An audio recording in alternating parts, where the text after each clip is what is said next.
Hi, and welcome to the How Not to Think podcast, the podcast that gets you thinking about your thinking, challenging things like binary thinking, old stereotypes, conventional wisdom. And we look across many sectors. And today I'm really delighted to have with me all the way from Colorado, Collin Jewett. He's an industrial engineer. He is an author, and he describes himself as a serial hobbyist from, not a lobbyist, a hobbyist from the mountains of Colorado. He has a book, his first book called Out of Your Wheelhouse, which got him thinking about what people's skills needed to be in this new era. So we will talk to him about that. He is the founder of Superhuman Academy, and that's about unlocking the brain's potential. Anyway, enough from me. Collin, welcome.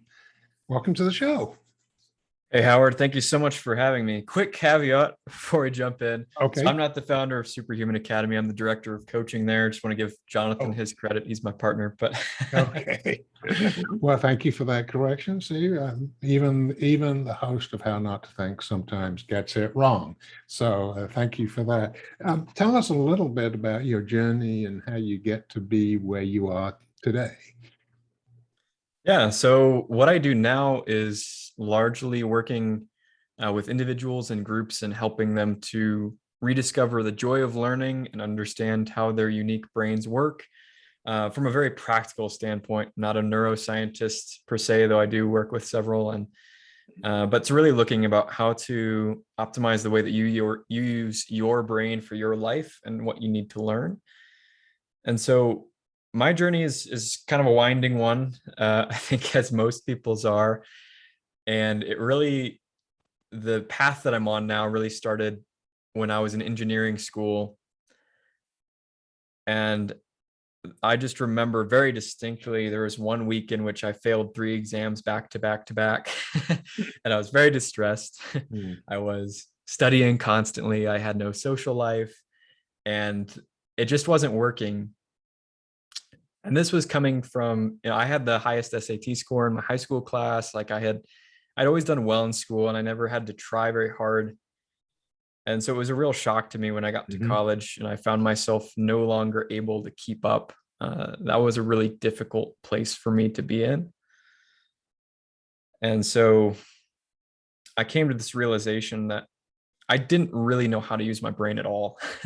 Mm. I I Mm. had I had gotten by before because the something I often say is like genius is context dependent, which Mhm. is kind of an offshoot of Einstein's quote that if you try to get a fish to climb a tree, it's going to spend its whole life thinking it's stupid, um, Mhm. Yep. like that kind of thing. And Mhm. so the context I had been in all the way through high school had been one in which I seemed very smart. I seemed very intelligent because the context I was in supported that. But once the context changed, all of a sudden I wasn't aligned with it. And I didn't know how to use my brain in the new context. I didn't know how to adapt. And so now I was the slow kid. And I was the one who was falling behind and looking around me and thinking that everybody else was a genius and Mm. I was somehow less than. Yeah. And so, yeah, that's really where the story begins. And um, I think I'll kind of do a long story short here. And if you want to dive into the Mm. specific parts of it, we can. But I remember that same week that I failed 3 exams, I sent an email to my academic advisor saying, "Hey, I'm doing everything I can and failing. Like, what can I do?" She sent me to the Disability Resource Center, and they gave me accommodations to do better on, to have a quieter space for exams and all that kind of thing. And I wasn't satisfied with that. It felt like kind of a band-aid. And eventually I stumbled across Superhuman Academy, which I now work with alongside Jonathan there. But and just learned how learning really worked and how to adapt and how to make the most out of what I had and how to use my brain, my unique brain, effectively, because all of our Mhm. brains are a little bit different. Mhm. Yep. um, And yeah, from there it totally changed everything. I went from nearly failing student to being on the dean's list. I went from begging for unpaid internships to getting a senior level engineering position straight out of college. I've published 2 books, and now I spend pretty much all my time helping people rediscover the joy of learning and make the most of their brain. Yeah, and that's really a great story, and certainly the sort of story that I have been promoting and talking about whenever it was appropriate. The education system is very limited. It's very short-sighted. It does not take into account people's abilities, their different ways of learning, all sorts of things. And it, in an attempt to serve everybody, it's very often serves nobody. And I think we can all relate to somebody we know who was that really, really smart kid who goes into a different context, and the demands are different. And until they've learned that, like you, they struggle a bit. So that's a fascinating story, and it's great that you've actually turned that not only around in terms of your own education, but that's opened up a field for you that obviously is very important to you.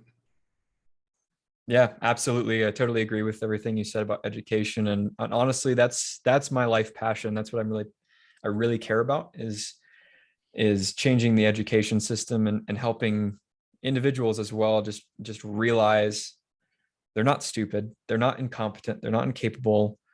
There's such a thing as neurodiversity. Yeah, And absolutely. the reason that they might feel like they're not capable is simply because the way that they learn, the way that they think, didn't happen to align with the structure of our traditional education system, which is really suitable. Well, I would personally argue that it's not really suitable to anybody, but it's definitely more suitable for some people than for Yeah. others. Yeah.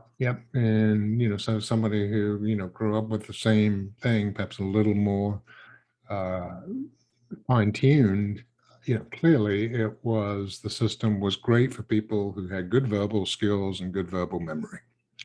And if you didn't have that, well, you might have some good mathematics skills, but if you didn't have those, forget it. And it really wasn't about education. It really wasn't about education at all. One of my favorite examples, and listeners may have heard me talk about this before, in my junior and senior year, I was studying history. And then we had 2 history teachers at our school. The guy that I had was, you just had to remember the dates of events. Okay. Yep. The other guy, he was really interested in that. He wanted to take you back in time to feel what it would really be like. He was the real historian. I didn't know what history was until, a few years afterwards, when I realized, I was just repeating dates that I'd been fed. What the hell? It didn't mean anything to me, and I think that's a good example of where education fails. Uh, obviously, from a bureaucratic point of view, there needs to be a way of measuring people's skills and their levels of, talent in different fields. But, as soon as it becomes too bureaucratic, it becomes impossible, really. And as you say, it probably doesn't help very many people. Yeah, and I don't know if we want to go down this rabbit hole, but what you said about it's necessary to some degree to measure people. I don't know that it is. I don't know that it is nearly as much as maybe we think it is, just because the systems that we've been brought up in. But there are schools, and there are plenty of schools that don't give out grades. They don't give out homework or anything like that, and yet the students thrive without any sort of grading or anything like that. And in fact, they probably do much better as a result.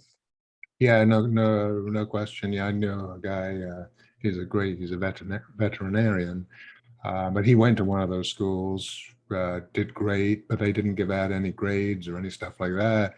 And then of course, he went to apply to vet school, and they said, well, we can't, we can't assess you because you don't have the usual grades, so he had to take a couple of courses and prove to them that he would make a great vet, which he is. But yeah, we've got to get away from that because that simply ties you completely down to the wrong metrics, I think. Yeah, it absolutely does. And I think what you said right there kind of shows that because what this particular person did, he realized what he had to do because, he had been self-directed and he knew how to get from point A to point B and how to chart that path. And so he recognized, all right, here's what I need to do in order to get into this career. And he was able to make that change, even though he didn't have all the supporting grades from his younger years. Yeah, and it's fascinating. Education is really about experience. It's not about facts. So the facts are okay for the measurement part of it, but in terms of real learning and engagement, it's about experience. Right? It's about experience. And actually, that guy for a while was an auto mechanic. And he said that, those auto mechanic skills actually helped him in learning about surgery, about, how to manipulate. As an engineer, you'd understand that. And so, so many things that don't seem to be connected are, and it's really about experience. It's not about knowledge per se.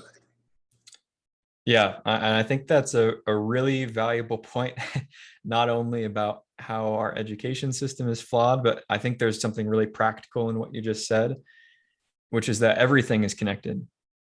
Everything, no matter how dispersed it seems, is connected. And it's a matter of creative thinking that can connect those dots. And that's something that often we're discouraged from doing in traditional education. I mean, just look at how it's arranged. We have history class, we have math class, we have everything divided up by subjects as if those things were completely separate from each other, when of course they're not. They're completely interrelated. And I think that, well, I know that, memory is associative, and it's the more knowledge you can gain, or the more knowledge you have, the more knowledge you can gain, because there's more connections that you can make. And everything that we learn is built upon what we already know. And so I think it really is a disservice if you don't realize that everything's interconnected, and you kind of approach life and learning from this very subject oriented point of view of, I have my math, I have my science, I have my history. You're going to miss out on so many of the connections that will make your learning process not only more enjoyable, but far more effective. Yeah. I mean, we know the role of emotion and memory, right?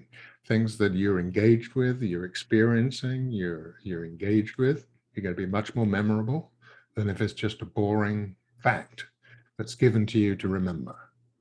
Gosh, how boring. Let's look out the window. Let's look out a window, like I did at school, and, watch the birds flying across the soccer goalpost, because this is boring. But yeah, and it's really sad to me that we haven't moved on in my lifetime in the way education clearly should have moved on. I'm still waiting for it to do that. Hopefully, guys like you will finally make the breakthrough. That is my goal. That's really what I'm dedicating my life to. So, Well, that's so fantastic. I hope Yeah. that's the case. Yeah. So let's dive a little bit more into that. And you talked about some of the neuroscience things. Again, neuroscience being a very general category, not, formal neuroscience and naming all the parts of the brain, or where I think you're coming from, the more practical things about how do you use that brain to pay attention appropriately, to remember appropriately, to maximize your potential, right? Yeah, I would love to dig into that. I think one of the things we already mentioned is actually a big part of it, which is that learning is not just collecting facts. And perhaps I think that's the way that our culture, not just school, but our culture has tended to kind of prime us is to think in terms of fact collecting. I mean, anytime you have a question, you Google it and you get the answer, you get the fact that comes up, and you get that immediate, maybe a like dopamine hit of, oh, all right, now I have my answer. That feels really good, that instant gratification, but you haven't really learned anything. Maybe you've made an extra connection there if you had some prior knowledge that let you link that fact to something. But overall, that's not what learning really is. It's not just about fact collecting. There are lots of different ways to think about learning. And maybe you're familiar with like Bloom's taxonomy. That's a figure that's used even a lot in traditional education. A way that I like to break it up, though, that I think has been maybe more practical and helpful for people, especially they look at Bloom's taxonomy or something like that. And are your listeners probably familiar with that, or should I explain that real Perhaps quick? you might want to give a little explanation, because I'm not sure everyone would know what that is. Sure. Okay. So Bloom's taxonomy, it's essentially just a model for learning, like the process that we go through. And it has at the basis, the foundation of the learning process has remembering or memory, which I think is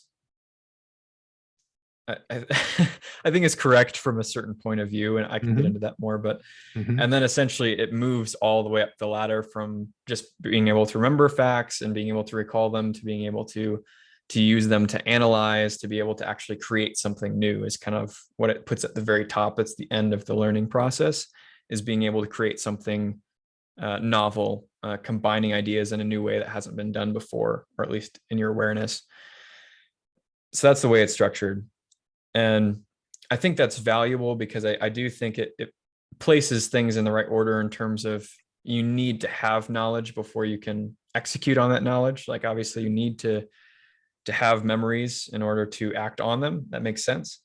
But I think there's a lot of layers under that it misses. And so when it gets applied into like a classroom environment, or when people see that kind of learning model, they're like, okay, well, I have a bad memory. So already, off to a bad start there. I have a bad memory.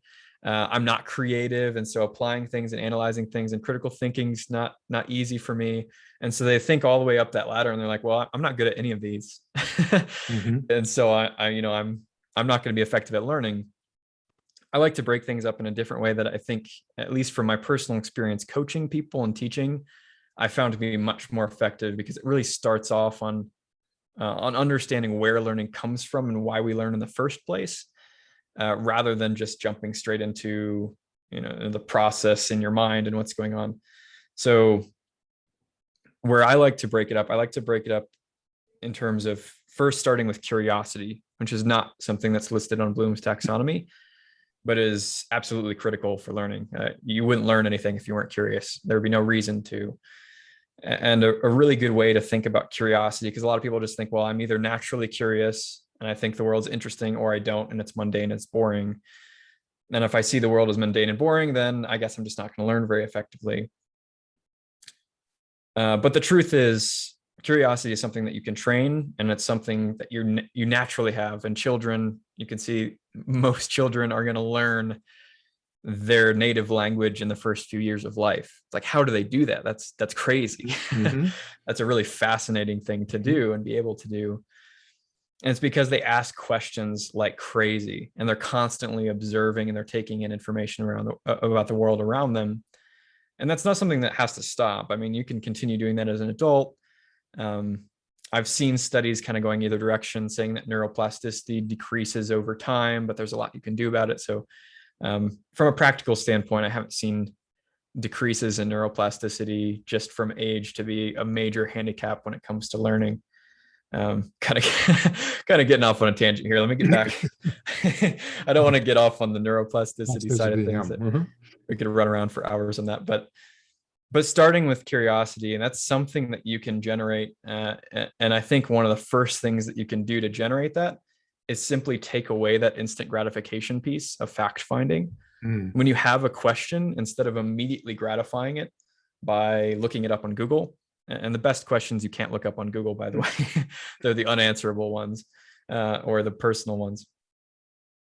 But instead of just immediately gratifying that, let yourself think about it, let your brain run with it for a while. And you'll start to find you'll do this all the time.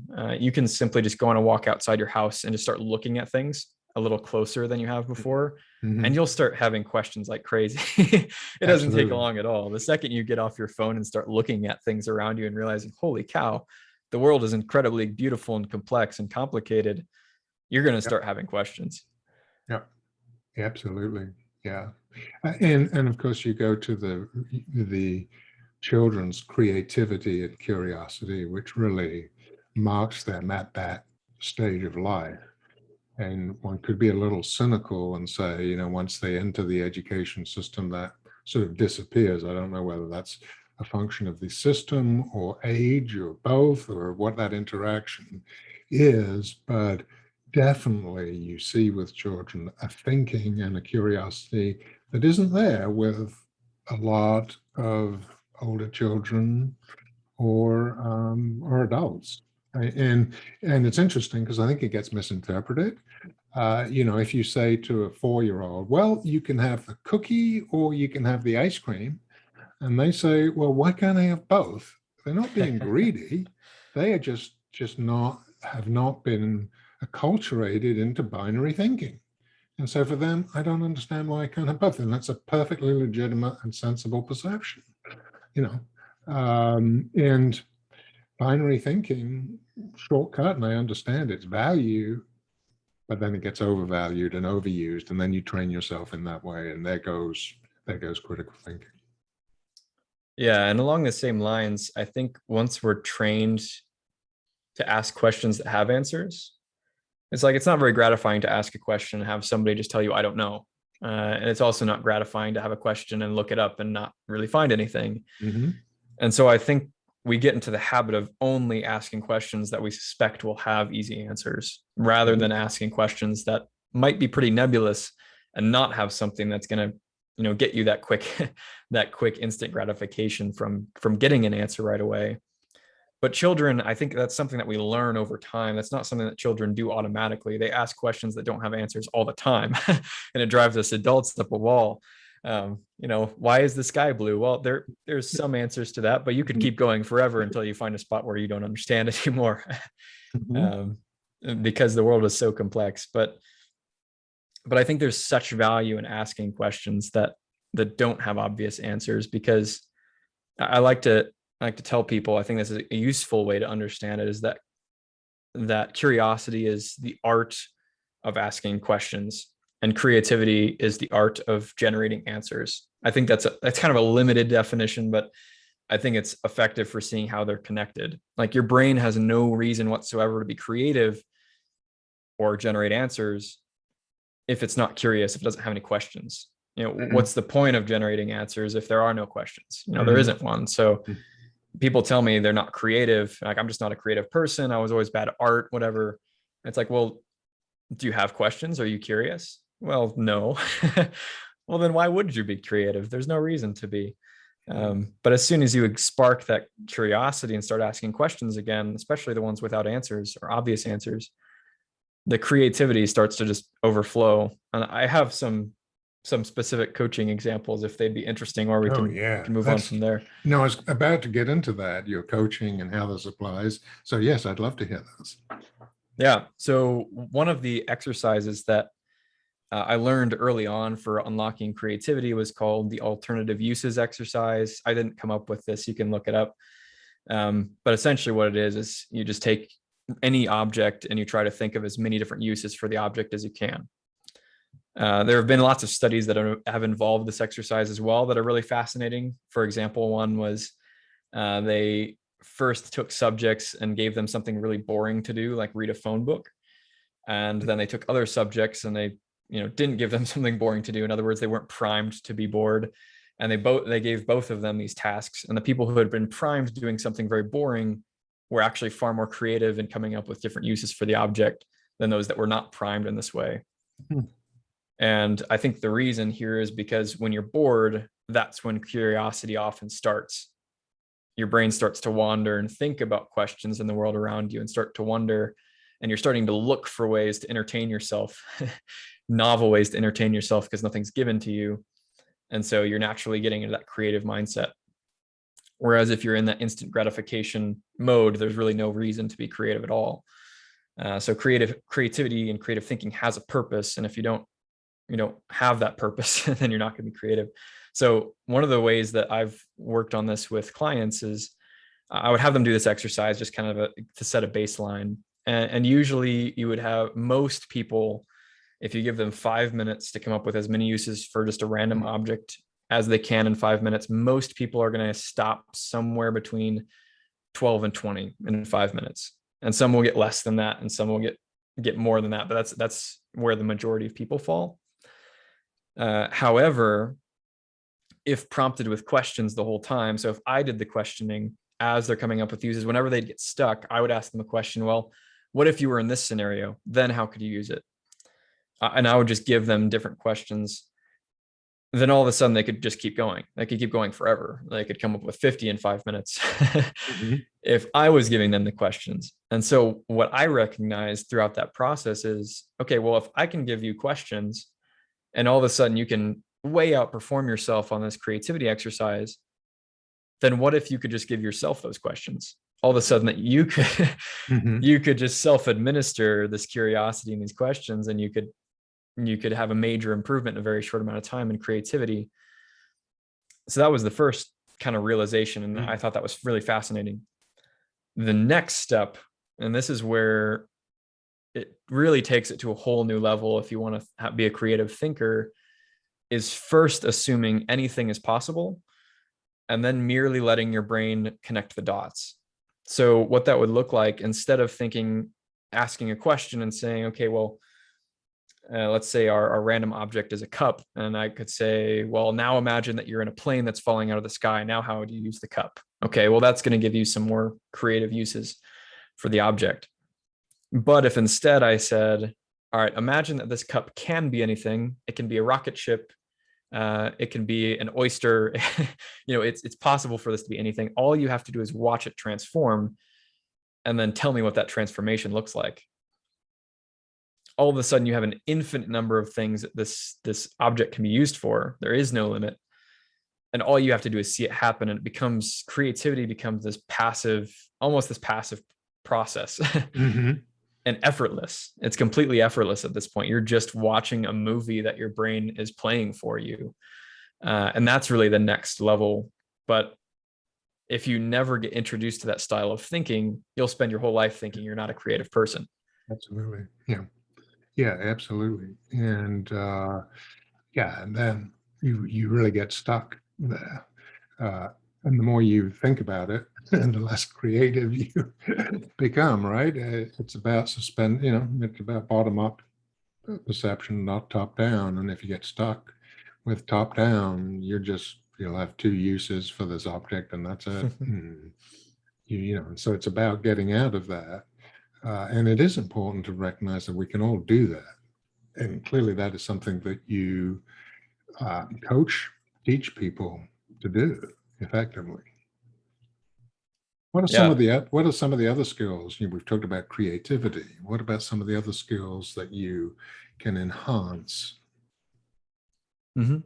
Yeah, and so that framework I talked about earlier, I talked about Bloom's taxonomy and my kind of different version that starts with curiosity. So the version I use typically it goes curiosity, followed by creativity, followed by memory, followed by application.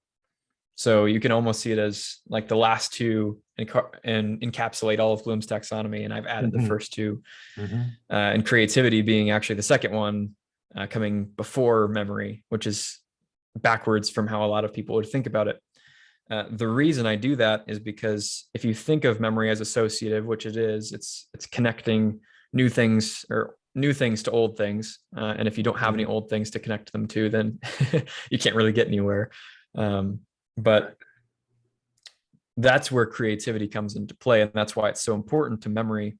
And once you've realized that you're creative and you can be creative, then all of a sudden anything can connect to anything else, which makes your memory capacity infinite because there's no limit to how you can connect new ideas to old ideas or new ideas to each other. And so the next step with memory, this is where a lot of people these are the results that people really want. And honestly, I think it's more the application. People don't care about the tools. They want the end result, right? But a lot of people think, I've got a bad memory, and if I could just improve that, that'd be amazing. And so starting with creativity, eventually we get to the point where it's well, maybe I'll give your listeners an example. If you think of a memory that you have from a long time ago, that's something that's really stuck with you that you couldn't get rid of even if you wanted to. Maybe it's the smell of your grandma's cooking or something like that. This experiential memory that's just locked in there forever. You probably did not try to remember that at all. Like, you didn't put any effort into that. You didn't study flashcards. You didn't read a book. It's just there. It's an experience that you can't get rid of. imagine if you could transform anything into that kind of experience. If you could transform any type of information, whether it's something you read in a book or watch in a movie or listen to on a podcast, anything, if you could transform it into that kind of experience, like the one you had as a kid that's just stuck with you, memory and learning would become almost effortless. It would be something that would just happen and you couldn't help it. Life is learning. And so that's kind of like the next step of what I coach people to do is, okay, now that you recognize that you're infinitely creative and that anything can be everything and everything can be anything, and you can make those connections, then it's just a matter of translating information. Your job you become a translator, essentially. How can you translate information from something that's boring and uninteresting and not very sticky to your memory into something that you can't even get rid of if you wanted to? Right. And you can help people do that. Yeah, exactly. It's just mostly people just need to see it a couple of times. And once they've seen it, it's like, oh, I had just never thought of it that way. But yeah, if, for example, like if somebody wanted to memorize a speech or something like that. So this would just be the memory component, and application would come later. But if you just want to memorize a speech, most people, if they've gone through traditional education, what are they going to do? They're going to write it down and try to memorize it word by word. Exactly. So most people, they'll write it down, they'll repeat it over and over and over to themselves. And there are a lot of reasons why this is ineffective. And I'm guessing you've probably had other podcast episodes. I haven't listened to all of them, but I'm sure you probably had some that have talked about how memory works and why that probably wouldn't work very well. But essentially, across anyone, no matter how your brain works, there are some universal principles, and memory being associative is one of them. And so the more hooks you can put into something, the better. So adding just an auditory hook, which is what a lot of people will do, just repeating it to themselves, obviously that helps, but it's just one hook. And then writing it down. Okay, you've added another hook. You've added the kinesthetic action of actually writing it down. You've processed it in a slightly different way than you did before. So now you've got 2 hooks. But what if you could have a million hooks? Because every experience that you have in real life, you're taking it in from all these different sensory angles, and many of them that you don't even consciously process at all. And so if you can turn information to that, then all of a sudden you have so many more hooks to work with, and it's going to connect so much quicker. And so what I would recommend with somebody trying to memorize a speech, for example, the next step would then be, okay, well, let's now make this visual. Let's associate images with different pieces of it. So if you could have somebody out in the audience, let's say you're reading this speech to an audience, which most people would be terrified by. What is a picture that they could hold up on a cue card whenever you get stuck that would help you get to the next phrase? All right, well, now just, insert that picture essentially. So that would be kind of like the bare minimum visual stimulus that you would need in order to continue and kind of activate those connections in your brain.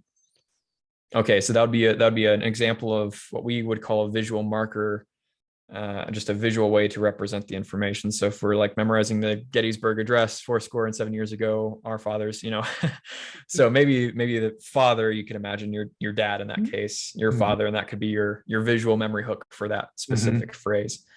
But that's just an example. You just keep going farther and farther though down the road of how can I make this more and more experiential and something that I can actually, I can live it. I don't just have to hear it. Right. Or say it. Yeah. Or say it. Yeah, exactly. Yeah, no, absolutely. That's exactly right. And it becomes then an experience that has much greater resonance in the brain than just some words you've happened to have written. And that's really, again, what I believe education and learning is really all about. And it seems to me that's sort of the fundamental part of what you are trying to teach people in their learning, right, is to move from using these tools, and if you want to use the word tricks, using these tools to actually make it into an experience that's meaningful rather than a sort of neutral set of words, for example. Yeah, and all these things are really just stepping stones, because you know how to learn super effectively. You've just Mhm. forgotten.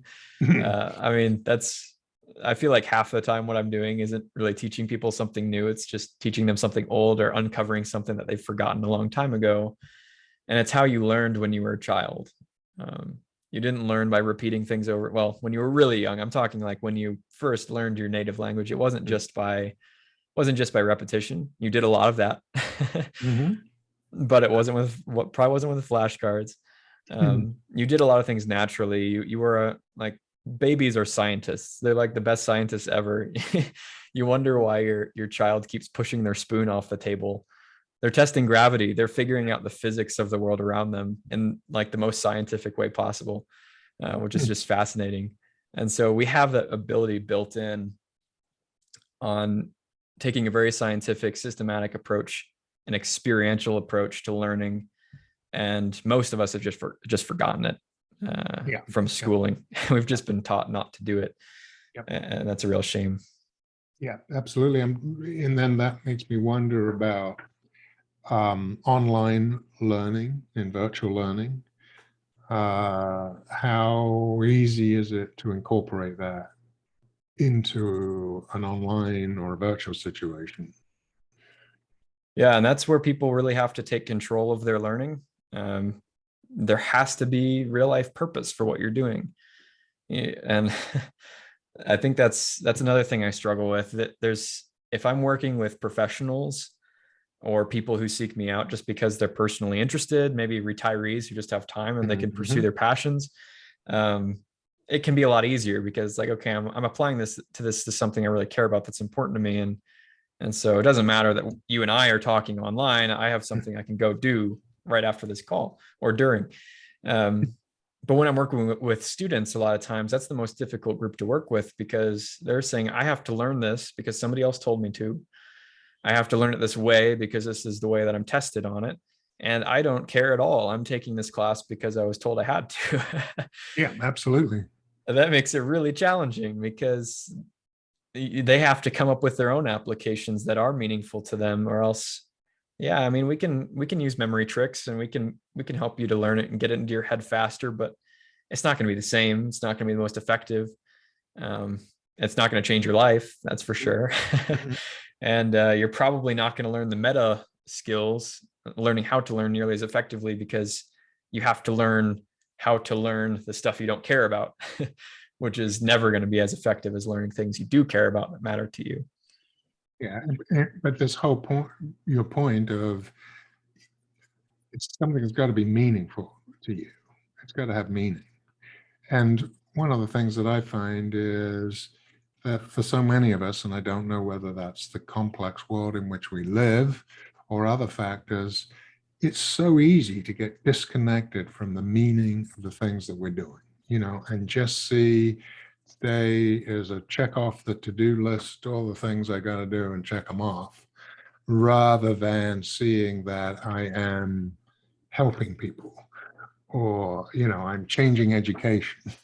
Uh, to see the big picture. For a lot of people, that's difficult. And as a result, I think some of the stuff does lose its meaning.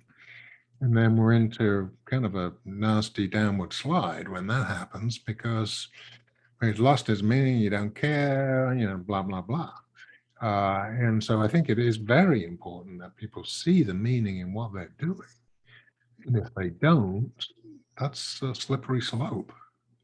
Yeah, and it's one of the tragedies of the information age because I mean, if you think about um, what gives something value, one of the main components of that is scarcity. And Mhm. we live in a world where information is like the least scarce thing there is, so information at this point has become, well, I would argue that it's always information by itself is worthless. Like there's no value, intrinsic value to information. And so when people perceive learning as essentially just accumulating information or a fact finding journey, it's no wonder it feels worthless because it is. Yeah. Yeah. There's no use in just collecting information if you don't have any way to judge, what makes, this piece of information more valuable than anything else. What makes this apply to my life? How can I use this to change who I am and become a better person? Then you're right. Learning just by fact finding, it is pointless. And I think that's why a lot of people don't like it. It's because they've had that experience so much of doing something that feels pointless. Yeah, absolutely. And the listeners probably who follow the show will be fed up with me for repeating the story again. Probably at least the third time I've mentioned it in a podcast, but it's so relevant. It's so relevant. When I was in practice, any client I had that was in education, so they could have been first grade or doing a postgraduate course, I would ask them, what's your favorite class? And a lot of the time, they would come back with the same answer, but it was not a class. It wasn't lunch. It wasn't recess. Okay. I think you probably would come close to the answer. What do you think the answer was? Or something, what did you think it was to do with? Their favorite thing to do, like during a school day, is that? Yeah, favoritism is definitely part of it. Not necessarily favorite thing, but their favorite. This is in the context of school, though. Is that what we're talking Yeah. about? Oh, okay. I don't know. That's a great question. I would kind of guess that it would be spending time with other people.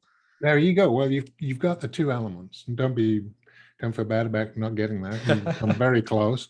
Several years ago, I was at a Yale school education think tank, and they didn't get either. The typical answer was that the class taught by my favorite teacher. Yeah, that makes sense. Right? Doesn't Totally that make makes sense? That teacher gives you the meaning, engages you, does all the things that you're talking about, right? And you listen and you think and you create and you do all those things when you're engaging with somebody that you really like, right? And it's an interesting one, but I think it completely reinforces the things that you are saying about the brain mental side of it. It's social. It's social interact. Learning is social, I think. Oh, absolutely. Are you familiar with Alfie Kohn at all? I don't know what your Yes. thoughts are. Yeah. Okay. Yeah. He brings up the three. He I don't know what he calls these, but it's kind of like the three components of effective education. I don't know. He says content, community, and choice. And if you get rid of any one of those, if your content's lousy, if you have a lack of autonomy or choice or agency, and if you don't have community, your learning will suffer. Yeah, I think that's true. But again, I think that engagement by somebody that you enjoy being with and they fire you up and they get you interested and thinking, that's what you ideally need. Unfortunately, that's tough to find for every child, it's almost individualized education at that point. That's true. That's true. Tell me, I mean, you talked about various groups that you talk to. So school, you talk to individuals, organizations too, or what groups do you work with? Yeah, it's primarily been individuals in the past. It's been a very wide range. I mean, I've worked with nuclear engineers, pilots, psychology professor, fast food chain employees, like really wide range of people. More recently, I do have a course that I'm actually teaching right now. It's a live cohort-based course online. And that can be found on maven.com. If people want to look at that, they can find it. It's called Discover Your Inner Super Learner. But I've also done some work with organizations as well. I've helped out with, for example, it was a SSAT prep company, that kind of thing. Yeah, excellent. Which is always fun because I like to give, kind of even within the confines of the system, I'd say, kind of just give kids that breath of fresh air of realizing that, the way that you've been forced to do everything is not optimal, but hey, here's so you can continue to love learning despite of all that. That's great. It's really great. Collin, we could talk forever, but I won't hold you up any longer. If the listeners are interested in pursuing more, where can they find you and your work? Yeah, sure. Lots of places. If you did want to take a course with me and you actually wanted to work together, you could either do that on maven.com at that cohort-based course. You could reach out to me one-on-one at curiositygump.com. That's my personal website. And you could book a call for free. We could chat. You can also find me on superhumanacademy.com. That is, I'm the director of coaching for Superhuman Academy, so I can connect you with other coaches there as well. Or you can find me, I've got a couple books on Amazon. You mentioned Out of Your Wheelhouse, which was my first book. And then there's also the Superhuman Playbook, which I co-authored with my other learning coaches from around the world. So that one's pretty cool too.